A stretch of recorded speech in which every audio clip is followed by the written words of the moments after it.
આજે તો આવી ગયો ભાઈ આપણા માટે ભરપૂર નાસ્તો જોઈ શકો છો. તો કેમ છો મિત્રો, સ્વાગત છે તમારું એક નવા મિની બ્લોગમાં, જ્યાં આપણે સવારમાં નીકળી ગયા હતા ઓફિસ જવા માટે. પણ ઓફિસ જવા માટે જોયું જવાયું નહીં કુદરતથી, અને પડી ગયું બાઇક બંધ. પછી શું વિચાર કર્યો અને પછી મૂકું પોઝ હાલ દેવા દે. પછી ફોન કરી દીધો આપણા યશભાઈને. યશભાઈ આવી ગયા એમનું થંડરબોલ્ટ નવું લઈને, અને પછી યશભાઈએ હાલ દીધી આપણને લિફ્ટ. જોઈ લો, શાંતિથી વાતો કરતા કરતા મોસમની મજા માણતા માણતા અમે પહોંચ્યા ઓફિસ. હવે બાઇક તો ત્યાં મૂકી દીધું હતું, પણ લેવા તો જવું. એટલે પછી હું અને સાહિલભાઈ બપોર નીકળી ગયા બાઇક લેવા જવા. બાઇક ભલે બંધ પડ્યું, પણ રોલા તો ભાઈના કાયમ રહેવાના. આવી ગયા બાઇક લેવા માટે સાહિલભાઈ અને હું, અને જોયું તો ભાઈ બાઇક કઈ રીતે લઈ જવાનું. પછી માર દીધો સાહિલભાઈ ધક્કો. માર સાહિલ ધક્કો માર ફટાફટ, ઇજ્જતનો સવાલ છે આજ તો.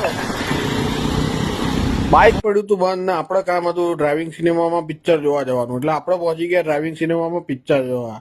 જોઈ લો, પણ પાણી ભરાયેલું હતું એટલે ભાઈ પિક્ચર જોવાનું કેન્સલ કરી નાખ્યું ને આગળ નવરંગપુરા કામ હતું ત્યાં નીકળી ગયા. તો મિત્રો, અહીંયા થાય એવી વાર.